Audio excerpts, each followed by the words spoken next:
ದಾಂಡೇಲಿ ನಗರಸಭೆ ನೇತೃತ್ವದಲ್ಲಿ ಪೊಲೀಸ್ ಇಲಾಖೆಯ ಸಹಕಾರ ಹಾಗೂ ಕನ್ನಡ ಪರ ಸಂಘಟನೆಗಳ ಬೆಂಬಲದೊಂದಿಗೆ ನಗರದಲ್ಲಿ ಅನ್ಯ ಭಾಷೆಯ ನಾಮಫಲಕಗಳ ತೆರವಿಗೆ ಮಂಗಳವಾರ ಚಾಲನೆಯನ್ನು ನೀಡಲಾಗಿದೆ.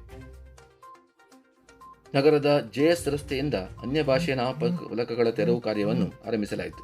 ಅನ್ಯ ಭಾಷೆಯಲ್ಲಿ ಬರೆದಿರುವ ನಾಮಫಲಕಗಳನ್ನು ತೆರವುಗೊಳಿಸಲು ಆರಂಭಿಸಿ ಉಳಿದಂತೆ ಮಿಕ್ಕುಳಿದ ಅಂಗಡಿ ಮುಂಗಟ್ಟುಗಳ ಕನ್ನಡ ಭಾಷೆಯಲ್ಲಿ ಅಲ್ಪ ಸ್ವಲ್ಪ ಬರೆದಿರುವ ನಾಮಫಲಕಗಳ ತೆರವಿಗೆ 4 ದಿನಗಳ ಗಡುವನ್ನು ನೀಡಲಾಯಿತು.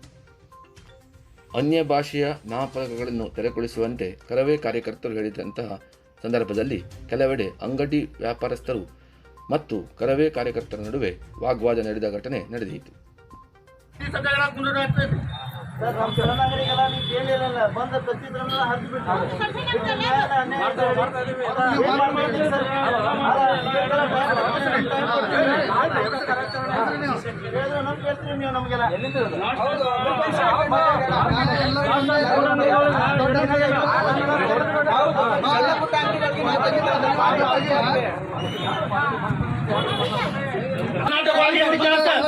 ಕರ್ನಾಟಕ ಒಳಗೆ ಇತಿಹಾಸ ಕನ್ನಡ ನೆಲ ಬೇಕು, ಜಲ ಬೇಕು, ಇವ್ರಿಗೆ ಉದ್ಯೋಗ ಮಾಡಕ್ಕೆ ಎಲ್ಲ ಜಾಗ ಬೇಕು, ಸವಲತ್ತು ಬೇಕು.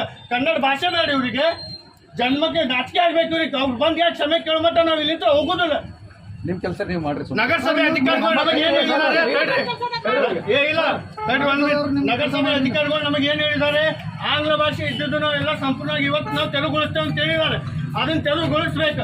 ನಾವು ಏನು ಮಾಡಿದ್ವಿ, 4 ದಿನ ಅವ್ರಿಗೆ ಟೈಮ್ ಕೊಡೋಣ ಅಂತ ಹೊರಗೆ ಕಳಿಸಿದ್ವಿ. ಅವ್ನ ಉದ್ಯೋಗನ ಮಾತಾಡಿ ಅಂತ ನಾವು ಅದನ್ನ ತೆಲುಗುಗೊಳಿಸ್ತಾವ್ರೆ. ಅದನ್ನ ತೆಲುಗುಗೊಳಿಸೋ ಮಟ್ಟ ನಾವು ಇಲ್ಲಿಂದ ಮುಂದೆ ಹೋಗುದಿಲ್ಲ.